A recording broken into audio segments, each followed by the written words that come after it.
The first thing you learn in a gulag is that the cold is not your enemy. The guards are not your enemy. Hunger, sickness, exhaustion, none of these are your true enemies. Your real enemy is stillness. The moment your body stops moving, even for a second, something in this place decides you're finished. I learned that on my third day, when the first man collapsed beside me. He was a farmer from near Saratov, a big man with broad shoulders, the kind who looked like he had spent his whole life working fields. His name, I think, was Pavel. But they took our names away so quickly that I'm not sure anymore if that was really his or something I told myself later. Out here, names melt faster than snow beneath a furnace. That morning, the wind was cutting sideways through the camp, turning each breath into a punishment. The guards shouted for us to hurry, though none of them would have survived a single hour doing what they forced us to do. I wrapped my scarf tight, pressed my hands against the icy saw handle, and cut into another frozen log. Every muscle in my back screamed. My fingers were numb, stiff, refusing to bend properly. But I kept working, because the alternative was death. Pavel worked next to me. He had been slowing for hours. With every swing of the axe, he tapped into a little less strength than the swing before. I could see it happening, the way a man's body transitions from working to failing in this cold. His breath came in ragged gasps. His boots scraped the ground like his legs were forgetting their purpose. The guard noticed too. "Faster," he barked, hitting Pavel across the shoulders with a stick. "Move or don't eat." Pavel tried. He lifted the axe again, and then it happened. His arms faltered, his legs buckled. The axe slipped from his hands and fell into the snow with a soft thud that sounded far too gentle for how deadly it was. He swayed once, twice, then he dropped to his knees and toppled forward. A collapse, a single second of stillness. The entire worksite fell silent. The guards exchanged a look. Not concern, boredom maybe, annoyance, like a machine had stopped working and now someone had to fix it. One guard walked over, nudged Pavel's shoulder with his boot. No response. The guard grunted. "Another one?" He glanced at the foreman. "What do we do with him?" The foreman shrugged. "Waste of rations. Drag him." Two guards grabbed Pavel by the arms and pulled him away from the logs. His boots left long lines in the snow. His head bounced once, twice. No one protested. No one shouted for help. That wasn't how things worked here. In the Gulag, a fallen man wasn't a comrade. He was a warning. But something felt wrong. They weren't dragging him toward the infirmary. They weren't shouting for a medic. They weren't even checking for signs of life. They were dragging him toward the tree line, past the storage shed, beyond the path to the punishment cell. They were taking him. Somewhere I had never seen before. I stepped forward instinctively, unable to stop myself. "Where are you taking him?" The nearest guard turned to me. His face was blank, expressionless. "Back to work," he said coldly. "And mind your own body." I froze. He didn't say, "Mind your own business." He said, "Mind your own body." My stomach tightened. It sounded like a warning far older than any rule written on paper. The foreman blew his whistle. "Back to work. Anyone who stops swinging will join him." Axes lifted, saws pulled, the rhythm returned. But my eyes kept drifting to the trees, to the spot where the guards disappeared with Pavel's limp body. The snow was disturbed, branches broken, footprints deep and frantic. Then nothing, like the forest swallowed them whole. Hours passed, my arms burned, my legs shook, my lungs felt like they were filled with broken glass. But I didn't collapse, I didn't stop, I didn't rest, not after what I'd seen. When the final whistle blew, we walked back to the camp in silence. The guards didn't mention Pavel. None of the prisoners dared to ask. In the barracks, I found myself lying awake long after everyone else had fallen asleep, staring at the dark wooden ceiling. The man in the bunk above me whispered, "You saw it, didn't you?" I swallowed. Saw what? Where they took him. I didn't answer. He leaned over the edge of the bunk, his face a shadow. "They don't take men who stop working to the infirmary, not anymore. They say it wastes space." "Then where do they take them?" I whispered. He hesitated. His breath trembled. "That depends," he said. "Some go to the punishment brigade, some to the pit, some to the place behind the sawmill." "The place behind the sawmill?" I whispered. He nodded. "No one comes back from there." I felt the cold sink deeper into my bones. Not the cold outside, but the cold that settles in your chest when you realize something is horribly, irreversibly wrong. I closed my eyes, and then, far away in the dark, so faint I almost thought I imagined it, I heard something. A scream. Short. Sudden. Cut off instantly. The man above me whispered, "Another one stopped working." My heart dropped, and I realized Pavel had not been the first, and he would not be the last. The next morning, the bell didn't wake me. Fear did. I opened my eyes long before the guards stormed the barracks, long before the lanterns were lit, because the memory of Pavel being dragged into the dark kept replaying behind my eyelids. Every time I drifted into shallow sleep, I saw his body disappearing between the trees. I saw the guards return without him.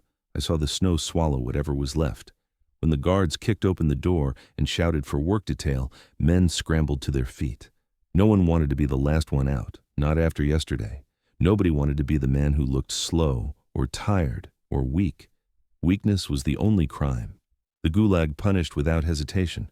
Outside, the cold bit harder than the day before, the kind of sharp cold that makes your bones feel hollow. The sky was a pale gray, sunless, endless. We walked in line toward the worksite, boots dragging through the snow, breaths rising like smoke signals in a world that no one was coming to rescue. I didn't dare ask about Pavel. His name was already gone, replaced by a silence so deep it seemed intentional. Men didn't disappear here. They were erased. That was the second lesson the Gulag taught me. Once a man stops working, the camp pretends he never existed. When we reached the logs, the foreman stood with his clipboard. His beard was covered in frost, his cheeks red and cracked. He scanned us one by one, eyes lingering on anyone who moved slowly or coughed too hard. "Quota is higher today," he said. "You fail, you starve." My stomach dropped. Higher quota meant at least 3 or 4 men would collapse today.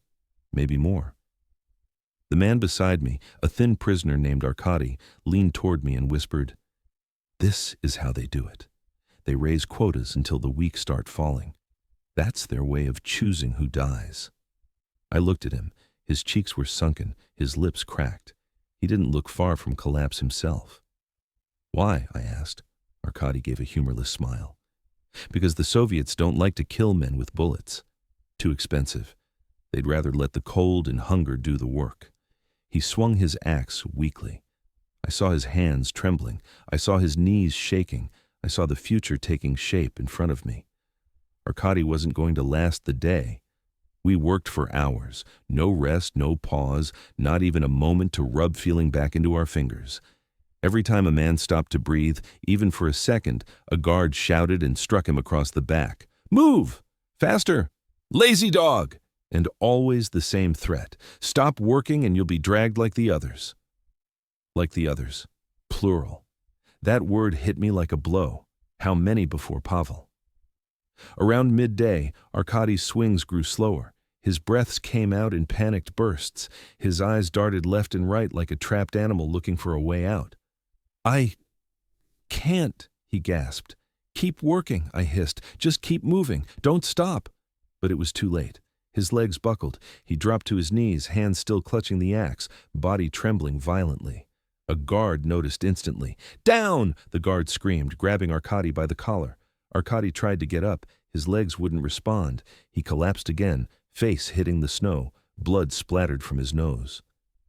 "I can still," Arkady choked, trying to lift himself. The guard hit him hard across the back. Arkady coughed, curling inward. Men watched from the corners of their eyes, but no one dared to stop working. Not one man lifted his head fully. The wrong glance could get you dragged alongside him. "Pathetic," the guard spat. 2 guards grabbed Arkady under his arms. His body dangled like dead weight. They dragged him across the snow toward the tree line, the same direction they'd taken Pavel. But this time, I couldn't look away. I followed with my eyes, even when my hands kept sawing wood. I watched Arkady's boots carve 2 desperate lines in the snow. His voice cracked through the cold. "Please, I can work. I can still. Please, don't." A guard kicked him in the ribs. The begging stopped.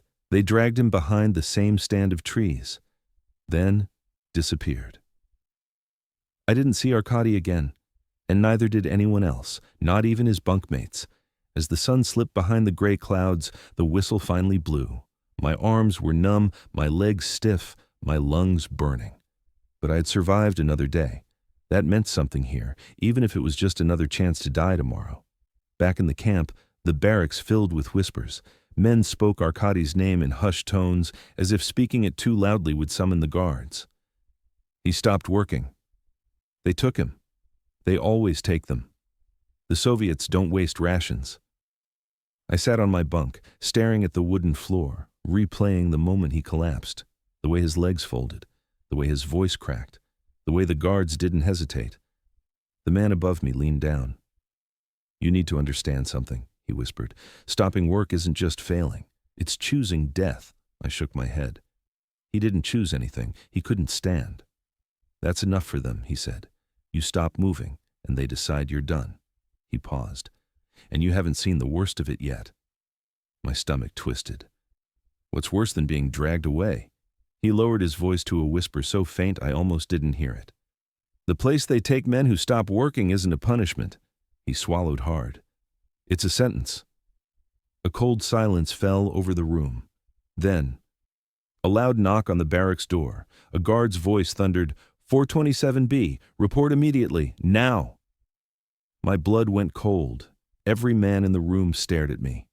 It was my number. Again. And I realized stopping work wasn't the only thing that could get you taken.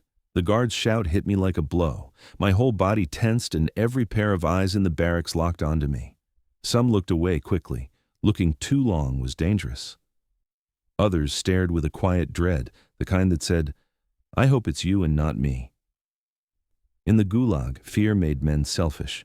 It had to. Survival left no room for anything else. I stood slowly. My legs felt numb, like the cold had settled deep into the bone. My bunkmate whispered from above, "Don't speak unless spoken to. Don't look them in the eye. Don't let them think you're afraid." "I am afraid," I whispered back. He gave a thin, humorless smile. "Then you're still alive."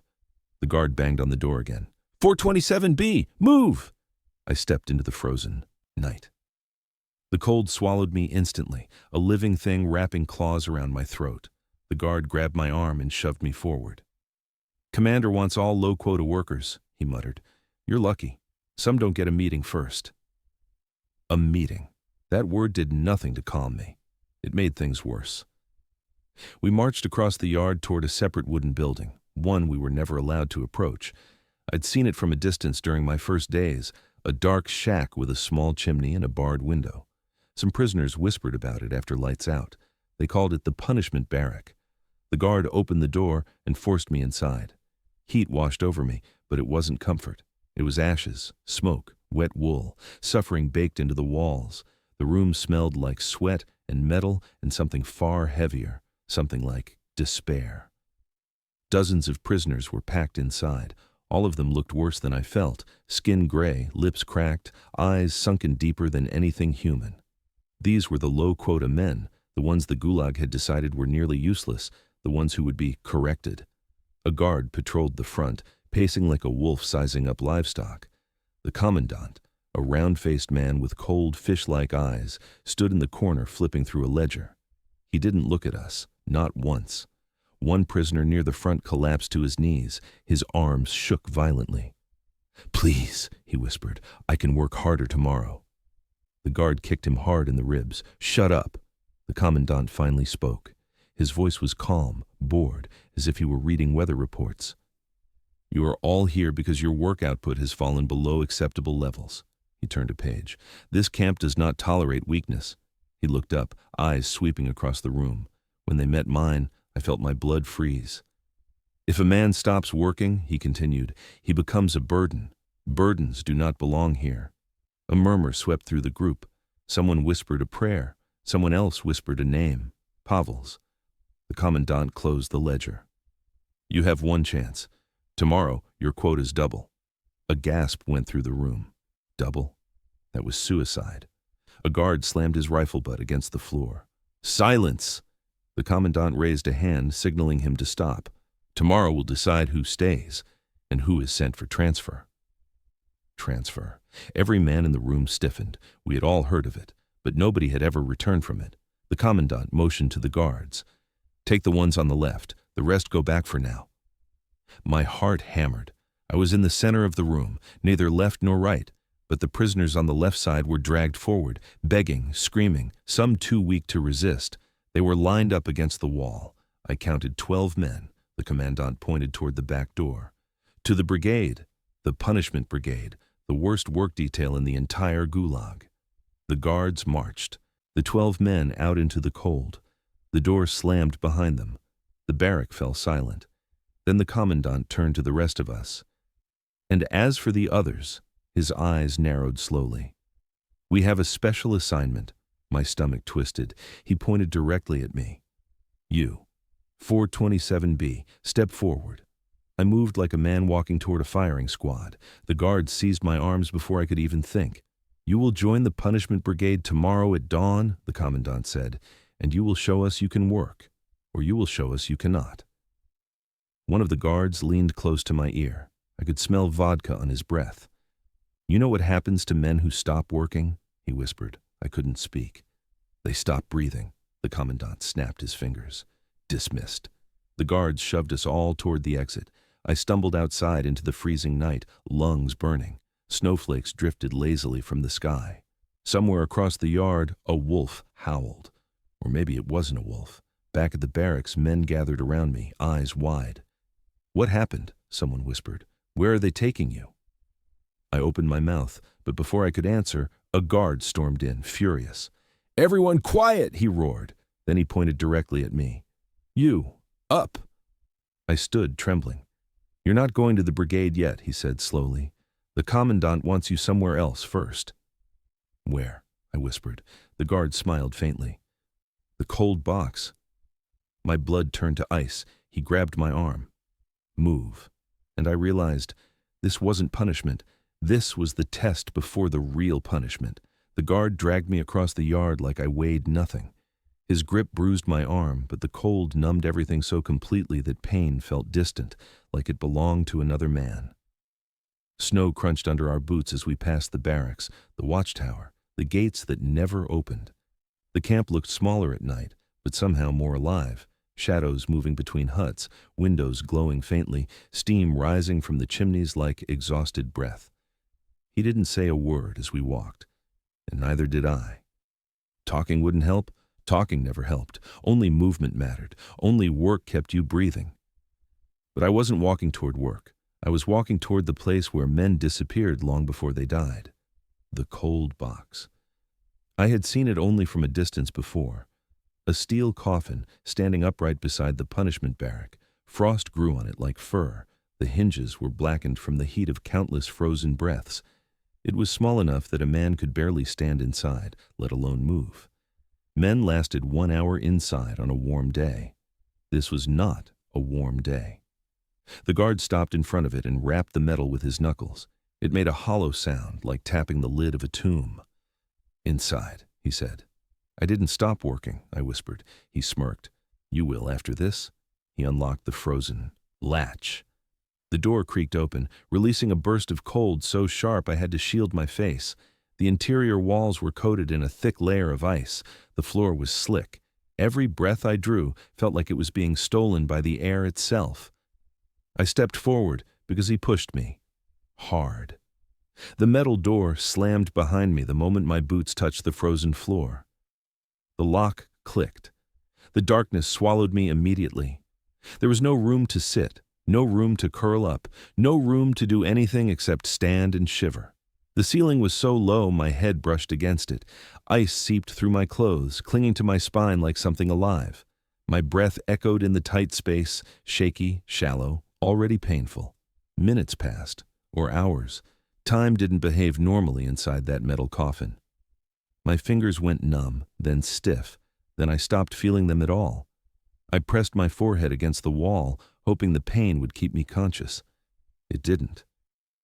My mind drifted somewhere between exhaustion and delirium. Images flashed, Pavel collapsing, Arkady being dragged into the trees, the commandant's cold eyes as he told us quotas would double, the screams that cut through the night. and in that dark, frozen tomb, a thought crept into my mind. This is what happens to prisoners who stop working. Even if you hadn't stopped yet, even if you were still trying. Cold didn't care. The camp didn't care. Only quotas mattered. The metal behind me suddenly groaned, then shifted. I jolted awake. Someone was opening the door. Light stabbed my eyes like knives. A guard grabbed me by the collar and pulled me out. The cold outside felt warm compared to the cold inside. I collapsed onto the snow, gasping. Another guard nudged me with his boot. "On your feet?" I tried. My legs shook violently. My hands were stiff claws. I couldn't feel my face. The guards watched, not helping, just waiting to see if I was worth keeping alive. Finally, I stood. A voice behind me said, "Good, he'll walk." I turned. The commandant stood there. He looked almost amused. "Now you understand," he said calmly. "When a man stops working, he doesn't get rest, he gets erased." I felt my jaw tense. "I didn't stop." He shrugged. "The cold box wasn't punishment, it was preparation." "Preparation for what?" He stepped closer until I could smell his tobacco-stained breath. "For tomorrow," he whispered. "For the transfer." My chest tightened. "Transfer where?" He smiled slowly. "To the brigade that handles men like you." A pause. "The ones who are almost useless." His words slipped into me like poison. "Why?" I whispered. "Why send me there?" He lit a cigarette, the flame briefly illuminating his pale eyes. "Because we need to know something." "Know what?" "If you're worth feeding." He blew smoke directly into my face. "If you collapse tomorrow, we won't bother dragging you," he said. "We'll bury you where you fall." "Saves time." The guards laughed quietly. The commandant turned away. "Take him back to the barrack." They dragged me across the snow again. My legs barely worked. Each step felt like walking with stones strapped to my knees. When we reached the barracks door, the guard leaned close. "You better swing that axe tomorrow like your soul depends on it." He opened the door just enough to shove me inside. Prisoners stared as I stumbled in, half frozen, breathing raggedly. "What did they do?" someone whispered. "What happened in there?" I shook my head, unable to speak. A man near the stove said quietly, "You're lucky. Some don't come back from the box." Lucky. I wanted to laugh, but my face was too numb. I collapsed onto my bunk. My breath shook through my chest. My heart felt too slow. Then the man above me leaned down again, whispering urgent words. "They're sending you to the transfer brigade, aren't they?" I swallowed. "Yes." He closed his eyes, pained. "Then listen carefully. What you saw today, what you felt in the box, that's nothing." He paused. "The men in the transfer brigade don't get cold. They don't get tired." I frowned. "What do you mean?" His voice dropped to a trembling whisper.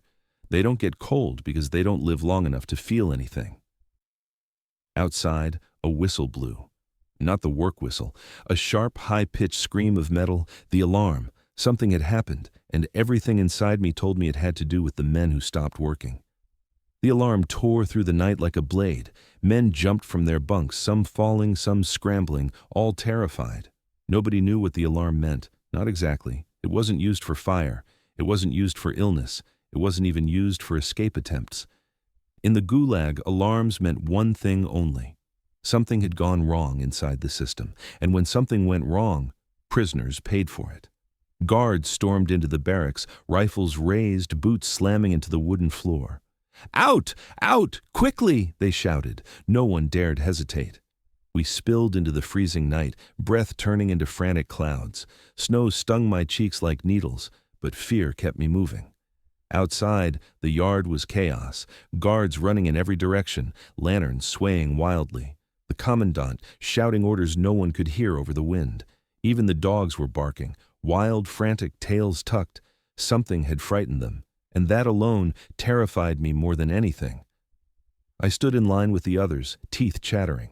A guard paced in front of us. "No talking!" he barked, though even if we tried, our voices would have been trapped in frozen throats. The commandant marched over, his face stiff, his breath sharp in the cold. "Listen carefully," he said. "A prisoner from the punishment brigade has collapsed during night shift." Collapsed. That word hit the group like a physical blow. Even the guards seemed rattled. Night shifts were only for the punishment brigade, men too weak, too slow, too broken to meet their quota. They were forced to work twice as long, twice as hard. Falling during night shift wasn't unusual, but something else was. The commandant leaned forward. He wasn't found where he fell. A murmur swept through the line, quickly silenced by a rifle butt smashing into the snow beside someone's boot. The commandant continued, voice low. His trail leads toward the ravine near the sawmill, and he left marks. He swallowed, as if embarrassed to even say the next words. Marks that looked like he crawled. Crawled. No one crawled in the Gulag. If a man fell, he didn't crawl. He froze, or he was dragged. But crawling in the dark, toward the ravine? The silence thickened. A guard leaned toward the commandant. Show them, he whispered. The commandant hesitated, then nodded. Two guards dragged forward a frozen plank, a makeshift stretcher. On it lay a man's jacket, torn, bloodied, ripped at the seams. At first I couldn't see what was so horrifying. Then the guard lifted the fabric.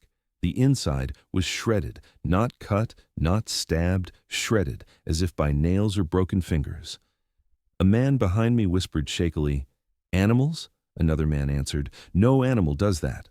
The commandant rubbed his temples, breath shaking. "We will send a team to recover the body when the storm breaks," he said. "Until then, no one leaves the barracks without orders." A guard shouted, "Lock everyone in!" The prisoners were herded back toward the barracks like cattle, but as I turned, I noticed something that made my stomach twist, a trail of footprints leading from the edge of the yard toward the sawmill. Not guard footprints, prisoner footprints, bare feet. The prints were deep, far deeper than they should have been, as if the man had been dragging something heavy behind him. The snow around them was torn, scraped, stained in places with frozen flakes of red. A guard noticed me staring. He grabbed my shoulder hard. "Move," he snarled, "unless you want to join the corpse."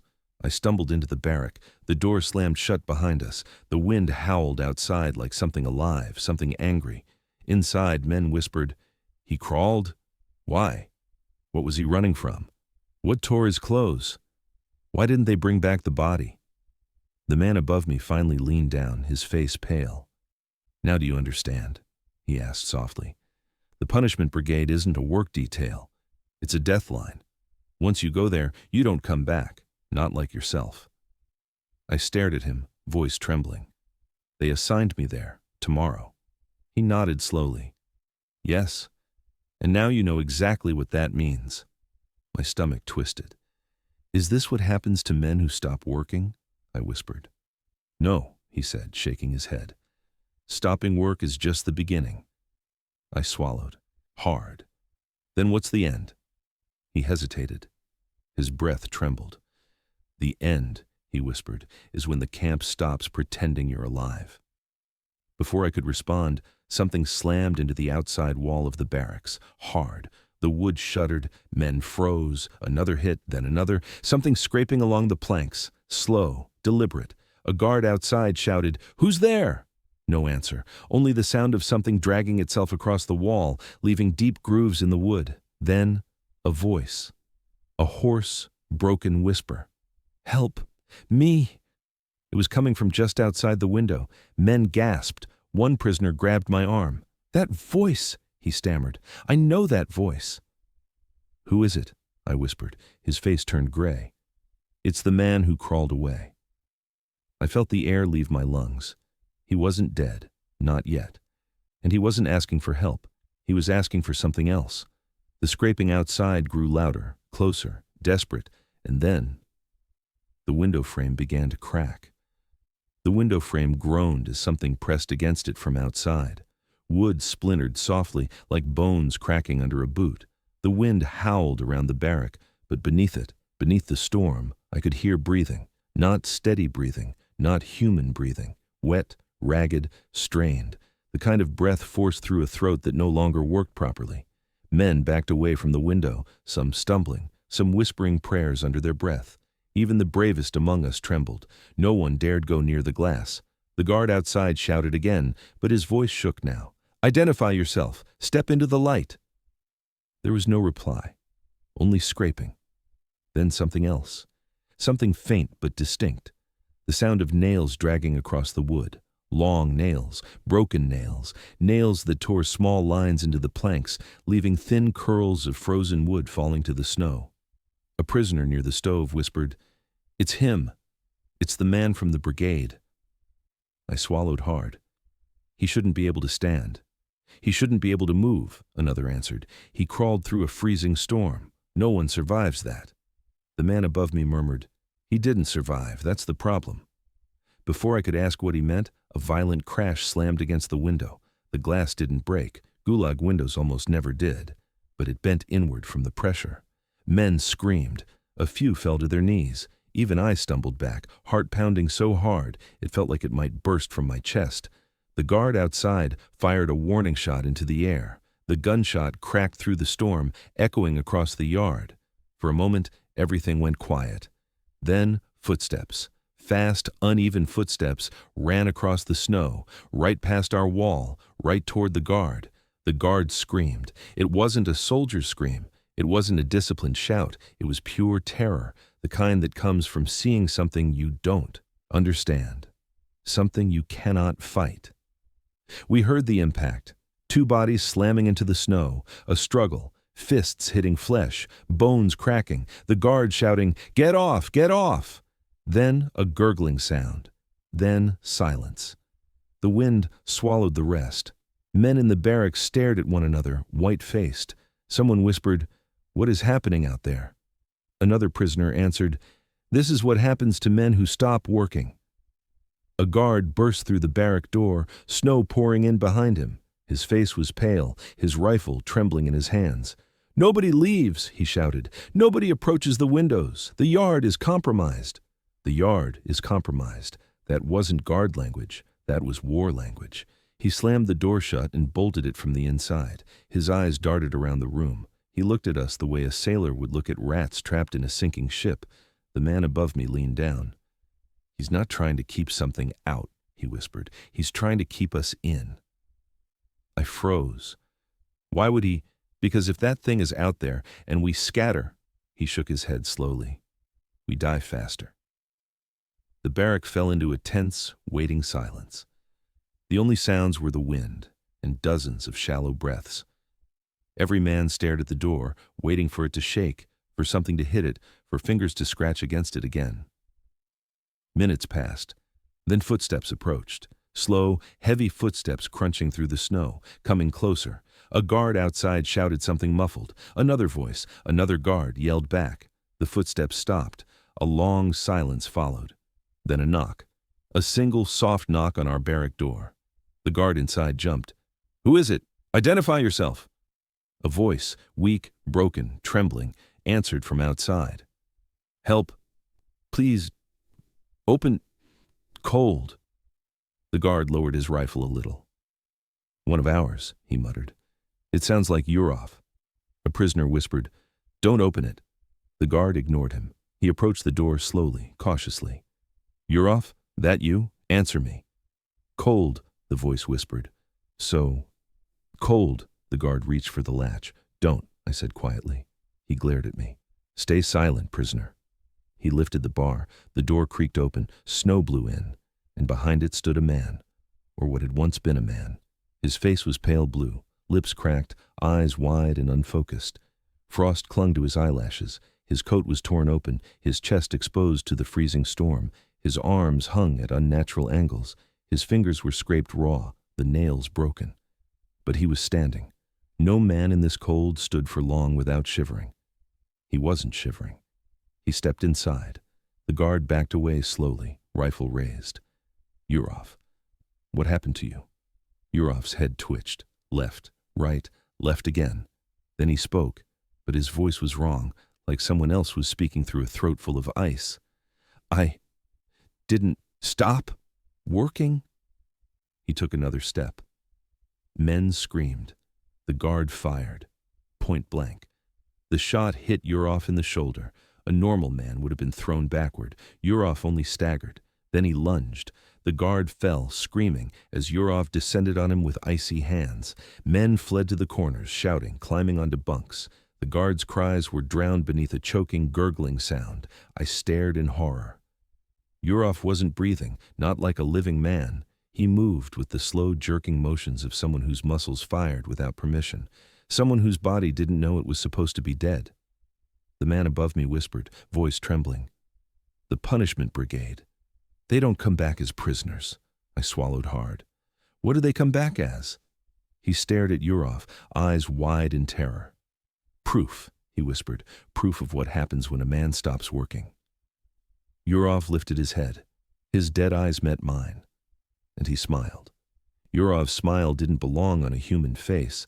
It stretched wrong, too wide, too slow, too deliberate, as though the muscles pulling it had forgotten how they were supposed to work. Frost cracked along his lips when they curled upward. His eyes didn't blink, not once. They just stared at me with a cold hunger that made the air in my lungs freeze. The guard beneath him had stopped screaming. The only sound was the wet rasp of Yurov's breath, or whatever passed for breath inside him now. Men around the barrack flattened themselves against the walls, climbed onto bunks, pressed their hands over their mouths to keep from crying out. Someone whispered a prayer, someone else sobbed quietly. But nobody dared move toward the door. No one wanted to draw attention. Everyone understood instinctively. If Yurov turned toward you, you were next. The guard closest to me, one of the younger ones, raised his rifle with shaking hands. "Stay where you are," he shouted. "Stay! Stay back!" Yurov slowly rose to his feet. The bullet wound in his shoulder. Wasn't bleeding, not anymore. A dark patch of frozen blood surrounded the impact, but no fresh blood trickled out. The skin around it had stiffened, hardening almost instantly in the cold. The guard fired again. Yurov jerked, staggered one step, but did not fall. The guard let out a broken cry. "What are you?" Yurov tilted his head to the left, the bones in his neck cracking audibly. Then he moved. He didn't rush. He didn't run. He simply stepped toward the guard, slow, heavy, each movement precise, determined. Wrong. Men scrambled away, falling over each other to avoid being near the path Yurov took. The guard fumbled to reload, hands trembling, fingers stiff from fear and frost. "Stay back," he cried. "I said stay back." Yurov reached him. The guard screamed, and then he went silent. I squeezed my eyes shut, but the sound still came. The thud of a body hitting the floor, the crack of bone, the wet drag of something being pulled across wood. Men in the barracks were shaking uncontrollably now, some biting down on their sleeves, others whispering, "He shouldn't be alive." He froze to death. No one survives that frost. God help us. This is what the Soviets never wrote down. When I opened my eyes, Yurov was standing still again, breathing that awful, ragged breath, staring at the ground as though listening for something no living ear could hear. Then, he turned his head toward me. A shiver cut straight down my spine. Every instinct I had screamed to hide, to run, to disappear. But there was nowhere to go. The barrack was sealed. The windows were thick ice. The guards outside had either fled or were dead. We were trapped in here with a man who had stopped being a man. He took one step toward me, another. A prisoner near the stove whispered frantically, "Don't move, don't let him see fear." But my knees were already shaking. I couldn't stop my breath from trembling. Yurov stepped closer. His dead, frost-bitten fingers twitched as though remembering shapes they once held. Tools, handles, throats. My vision blurred from panic. He reached out, but then the door slammed open. A blast of icy air filled the room. Snow swirled in. 3 guards stormed in, rifles raised, faces pale with terror. "Down!" one shouted. "Everyone down!" They opened fire. Gunshots exploded through the barrack. The wooden walls shook. Men covered their ears, ducking into corners, falling onto bunks. Bullets tore through Yurov's torso, 1, 2, 5, 8. Each impact jolted his body, sending flakes of ice flying. He stumbled backward, hit the wall, slumped, then collapsed onto the floor with a heavy, lifeless thud. Silence swallowed everything. The guards approached slowly, weapons still raised. One kicked Yurov's body. It didn't move. Another guard leaned in, breath quivering. "Jesus Christ, look at him!" Yurov's skin was frozen solid, his joints bent at stiff, unnatural angles. His chest didn't rise, didn't fall, eyes wide open. He was dead. No, he had been dead for hours. One guard whispered, "He shouldn't have been able to walk." Another said, "He shouldn't have been able to talk." The youngest guard stepped forward. What did they do to him in the punishment brigade? The others didn't answer, because they didn't know. And that was worse. They hauled Yurov's body out of the barrack, dragging him through the snow, leaving a long trail behind. The door slammed shut, bolted, locked. Inside, the prisoners stayed silent. No one celebrated surviving. No one thanked the guards. No one spoke at all. Finally, after what felt like hours, a man whispered, "They'll blame us." My bunkmate leaned down slowly. "He's right," he said. "They won't accept that he walked here dead. They'll say we rioted. They'll say we attacked the guard. Someone will pay for what happened tonight." I swallowed hard. "Who?" He stared at me, eyes full of something worse than fear. "Whoever they choose, whoever is weakest, whoever they think is close to stopping." My heart dropped. "And tomorrow," he whispered, "you go to the transfer brigade." The door outside banged hard. A guard shouted, "427B, the commandant wants you, now!" My blood turned to ice. Every man in the room stepped away from me. The door opened, and I walked toward the commandant's hut knowing one thing. Yurov's death wasn't a warning, it was a message.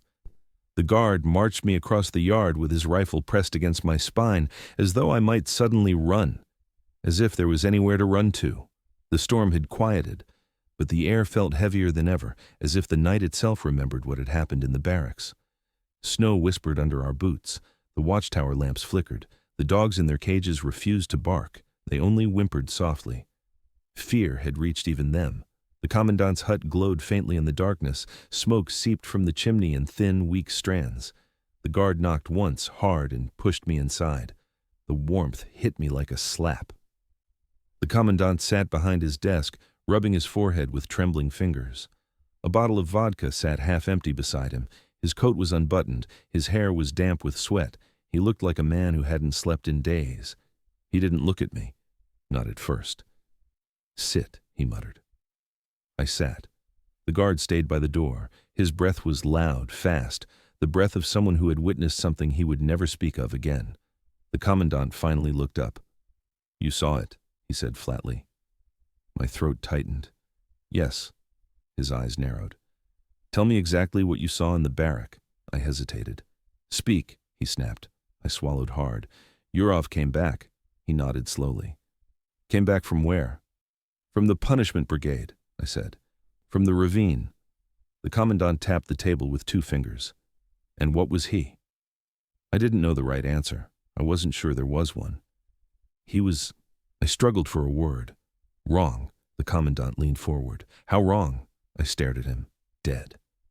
The guard at the door crossed himself. The commandant slammed his fist on the desk. "Don't use that word." I jumped. The guard stared at the floor, stiff as a statue. The commandant continued in a lower voice. "Nobody dies in this camp unless I say they die. Nobody comes back unless we say they come back. Do you understand me?" My pulse hammered. "Sir, he was sick," the commandant hissed. "Disoriented, delusional. Exposure does terrible things to the mind." I wanted to laugh, or scream, or run, but I only said, "He didn't feel the cold." The commandant stared at me for a long time, too long. Then he whispered, "Some men change when they stop working." The room felt like it shrank around me. "What does that mean?" He shook his head. "You're asking questions that will get you buried." He stood up, grabbed a folder from a drawer, and slammed it in front of me. "Look." I opened it with stiff fingers. Inside were records, pages of names, dates, assignments, men assigned to the punishment brigade, men who stopped working. Every row had 2 columns beside the name, work status and final removal. But most of the removal columns were blank, not marked dead, not marked transferred, just blank. "Where are these men?" I whispered.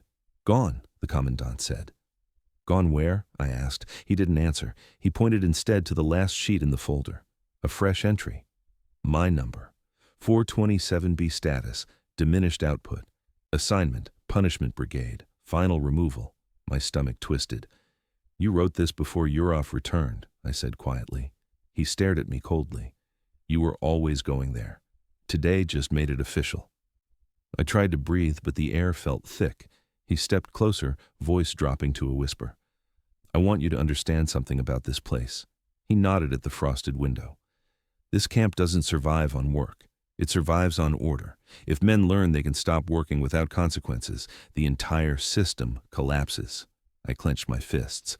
So you kill them. He didn't blink. We remove them. By freezing them, by beating them, by letting them crawl into the forest to die. His jaw tightened. The forest is not my responsibility. A chill crawled up my spine. Then whose responsibility is it? He leaned so close I could smell the vodka. The forest takes what it wants. We simply cooperate. I felt sick. Yurov wasn't taken by the forest. No, the commandant said softly. He escaped the forest. A shiver ran down my arms. What does that mean? I whispered. It means, the commandant said, that something in that ravine is waking up. Before I could speak, the guard at the door gasped. Sir, listen.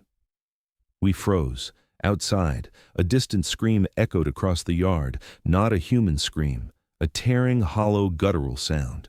The commandant went pale. No, he muttered, not tonight, not again. He motioned to the guard.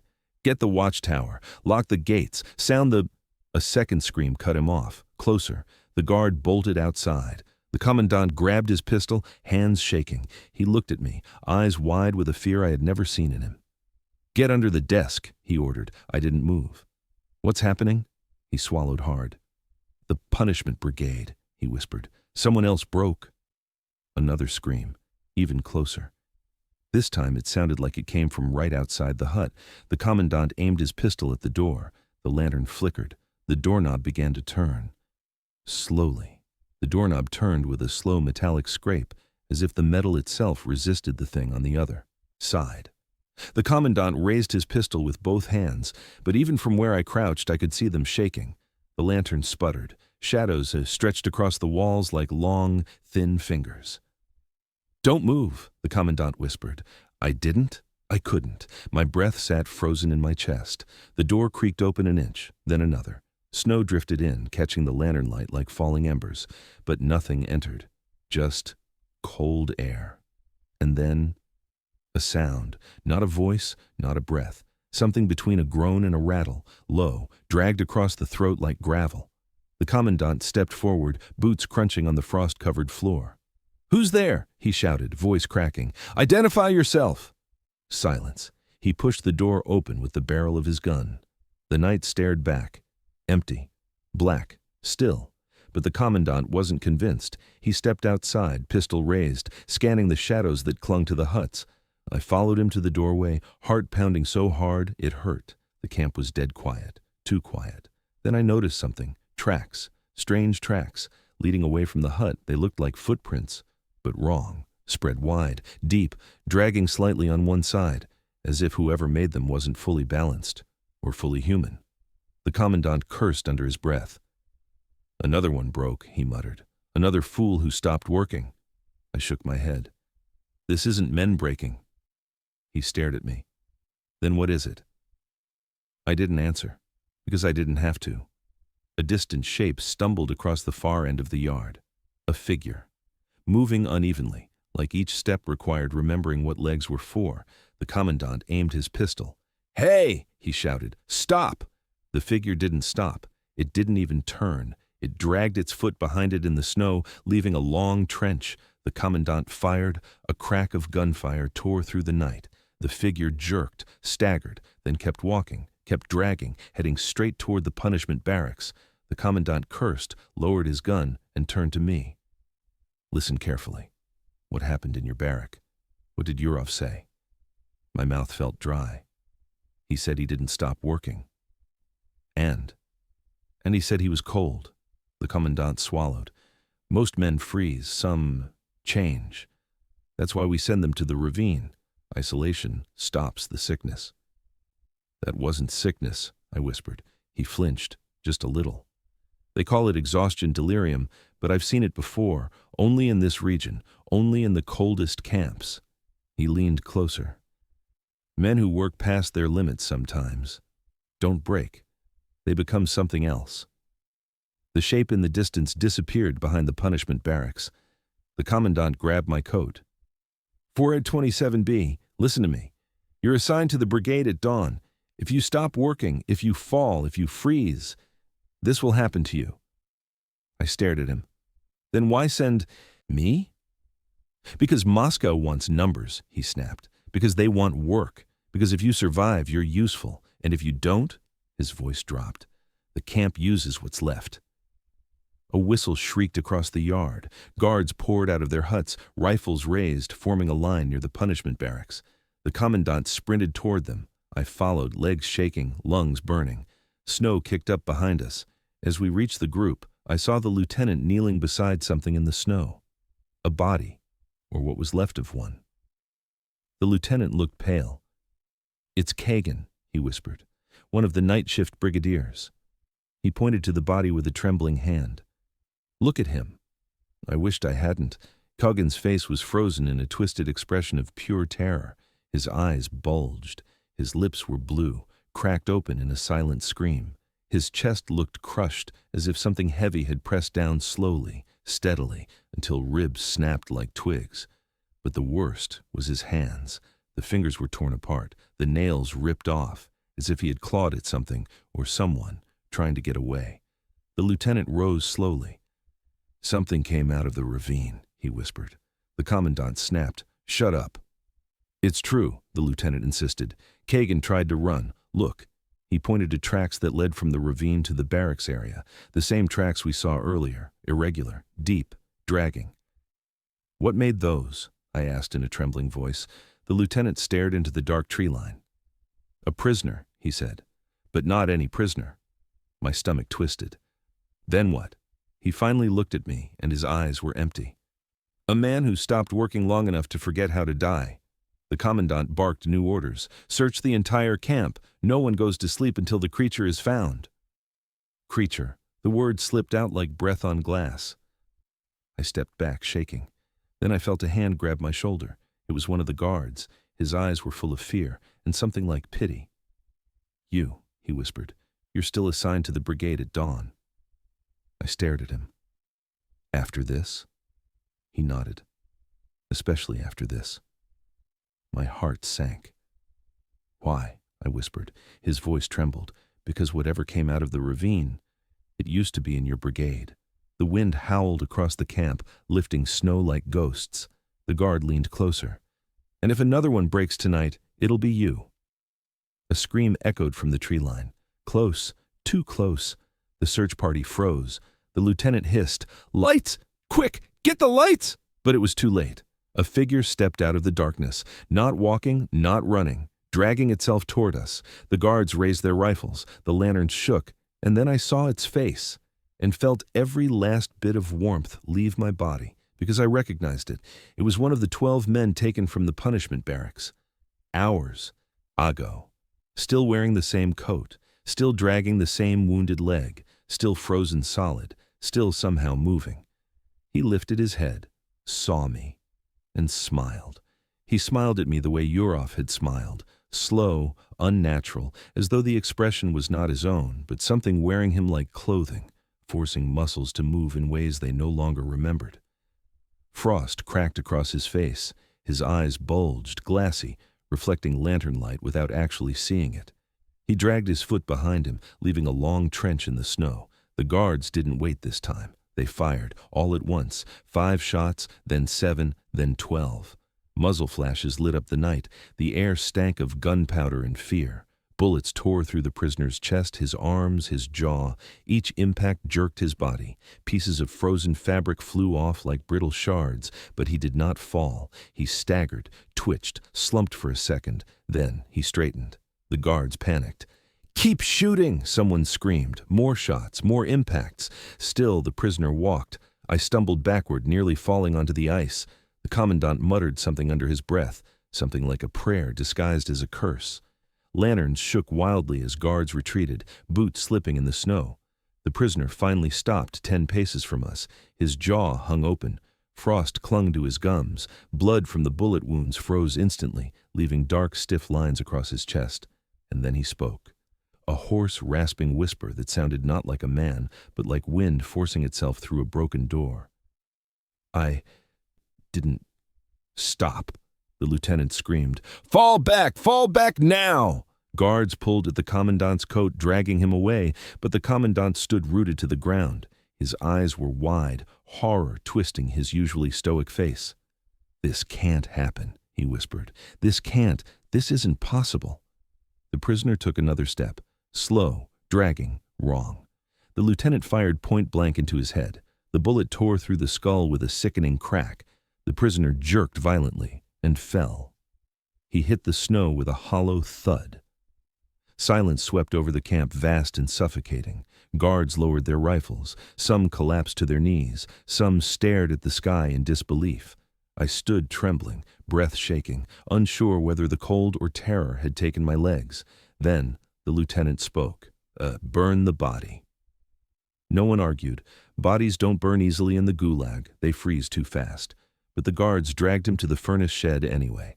A smell filled the air, burning cloth, burning flesh, burning hair. No one watched willingly.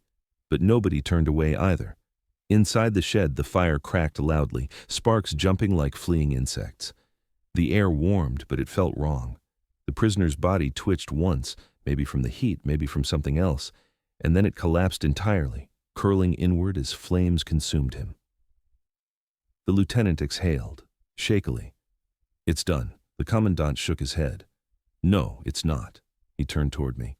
427B. I froze. "You still go to the brigade," he said, "at dawn." My stomach dropped. "After everything you saw? After that?" He stepped close enough that I could smell smoke on his coat. "Especially after that." The lieutenant stepped forward. "Sir, we cannot send any more men into that ravine, not until we know what's happening." The commandant glared at him. "Moscow doesn't care what happens. Moscow cares about output. If we stop work, they'll send investigators. If investigators arrive, we all go to the wall." He pointed at me. "He goes, at dawn, and I don't want another word about it." The lieutenant's jaw clenched, but he said nothing. The commandant walked away, muttering to himself. Guards dispersed. The furnace crackled, burning the last of the unrecognizable remains. Snow continued to fall softly, almost peacefully, as if the night wanted to hide everything that had just happened. The lieutenant pulled me aside. His voice was quiet, urgent. "Listen to me. If you collapse out there, if you stop for even a breath, if you fall behind even once," he looked toward the ravine, toward the punishment brigade. "You won't come back frozen," he whispered. "You'll come back like them." My chest tightened. "What are they?" He swallowed hard. "Men who didn't die right." I stared at him, unable to breathe. He continued. "The cold takes your mind first, your thoughts, your memories, then your body. But sometimes the cold gives something back, something that shouldn't exist. The Soviets don't talk about it. The guards don't talk about it. The prisoners don't talk about it." He grabbed my coat. "You don't stop working, not once, do you hear me?" I nodded, trembling. "Good," he said. "Now get inside. Try to sleep. Dawn comes fast." But I didn't sleep. None of us did. The barracks was silent except for shallow breaths and the occasional crack of frozen wood shifting with the temperature. Men stared at the ceiling, eyes wide, afraid that if they drifted into dreams, they might wake up crawling out of the ravine like the men who were supposed to be dead. When the bell finally rang, it felt like a death sentence. We stepped into the freezing dawn.